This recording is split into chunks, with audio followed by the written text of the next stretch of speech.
Ladies and gentlemen, welcome to episode 4 of A Guide Through the Internet. In today's episode, we'll be looking into cryptocurrencies.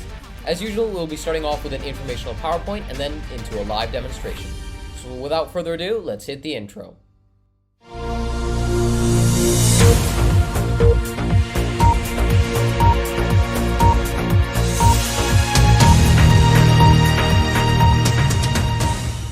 What exactly is a cryptocurrency? Cryptocurrency is a decentralized digital currency that is equivalent to cash or credit card, meaning that it's not regulated by any government or bank. Cryptocurrency does not depend on banks or central authorities, it's rather mined through a principle called blockchain. So let's briefly look into the different types of cryptocurrencies. First up, we have Bitcoin. Bitcoin is currently the world's most valuable cryptocurrency at $59,000 US. The creator was Satoshi Nakamoto. However, this was just a pseudonym. Satoshi mysteriously disappeared just 3 years after creating Bitcoin. The first block of Bitcoin was mined on 3rd January 2009 with a reward of 50 Bitcoin, which would be a small fortune currently.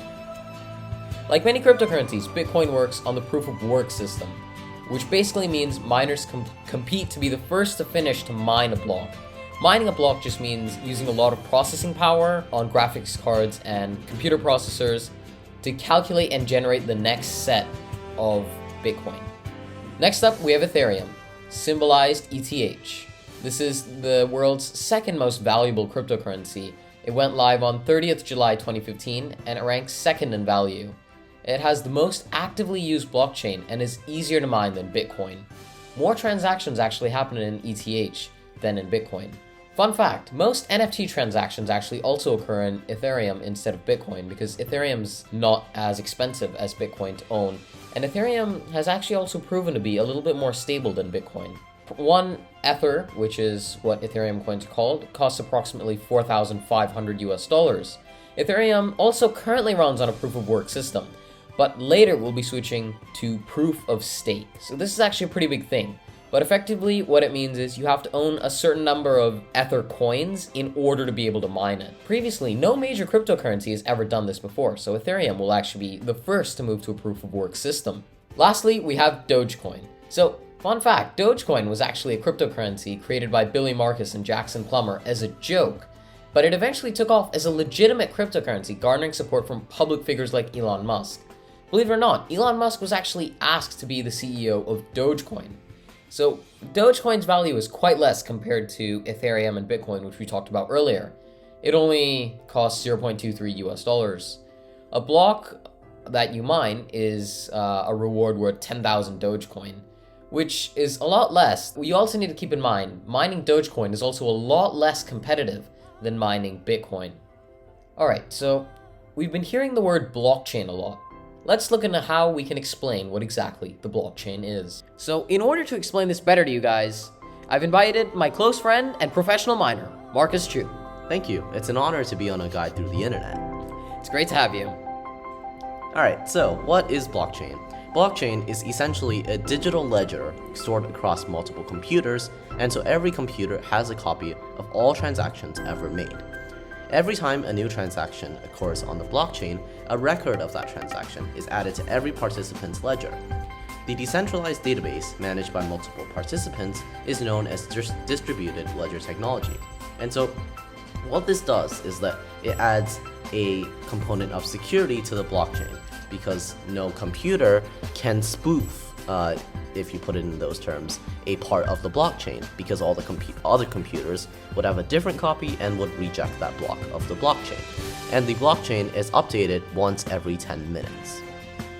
So what would some of the advantages of cryptocurrency be? Yeah, so cryptocurrency is a decentralized currency, and so no one organization or entity can control the currency, and it will always be available if there are nodes computers connected to the network.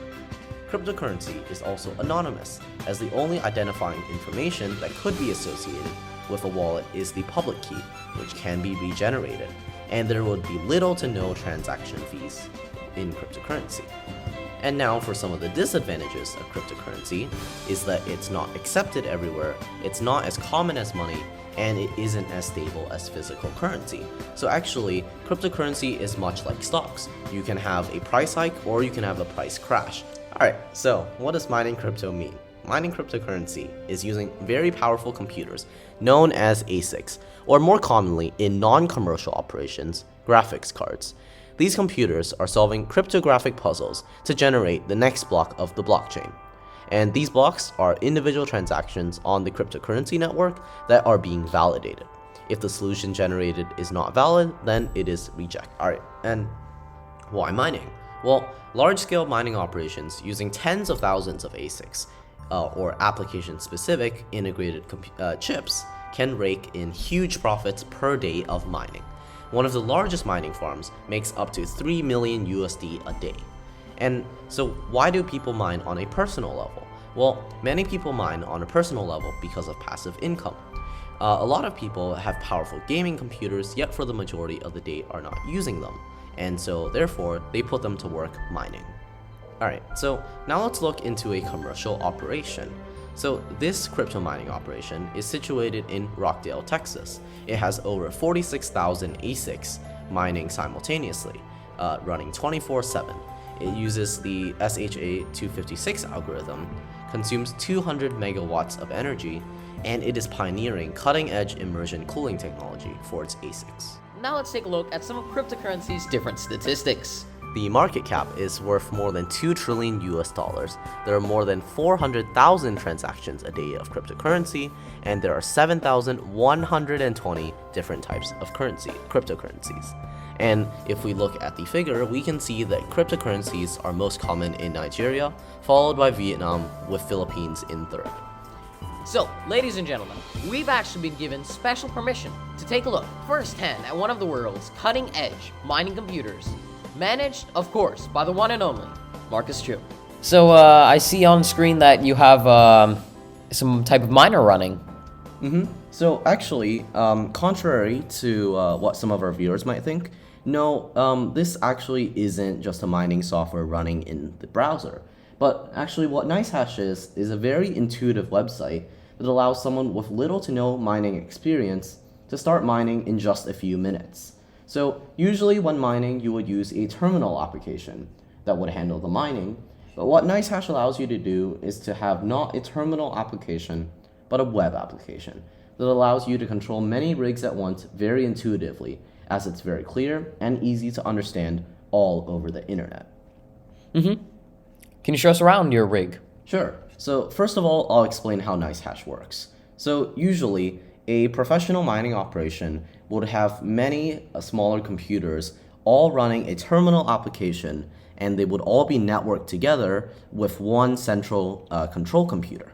However, what NiceHash does is it allows you to not only maintain system security because it doesn't require any firewalls being deactivated, but it also allows you to start mining in just a few minutes. It helps you through all of the installation, and it also gives you a mobile application and a web application to monitor your rigs.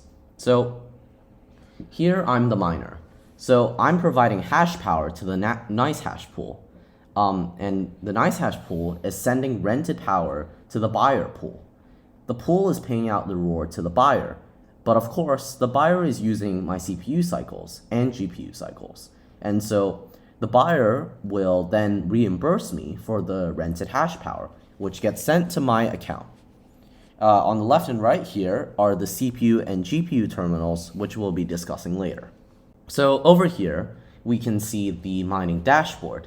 And so here I have one rig mining, just for simplicity, with two devices, a Ryzen 5 and an RTX 2060. The RTX 2060 is mining with the Dagger Hashimoto algorithm at 27 megahertz a second, and the Ryzen 5 RandomX Monero at 3.85 kilohertz a second. Here we can see the overall statistics of the system for the GPU, the temperature, hotspot temperature, speed, power, and efficiency. And we can also see here the actual rig profitability. Over here, we can see the profitability of the total rigs, so all the rigs in all, as well as the unpaid mining balance of what I'll call my pool, as well as when the next payout will be. Here we can also have a few buttons that will control if you want to stop and start your rigs or set their power profiles. my rig is currently set at a high power profile. Here in history and stats, we can see the projected incomes for both weekly, monthly, and yearly. And here we can see a graph so we can compare our payout periods. So a payout period is every 4 hours, and the amount varies based on the demand for miners.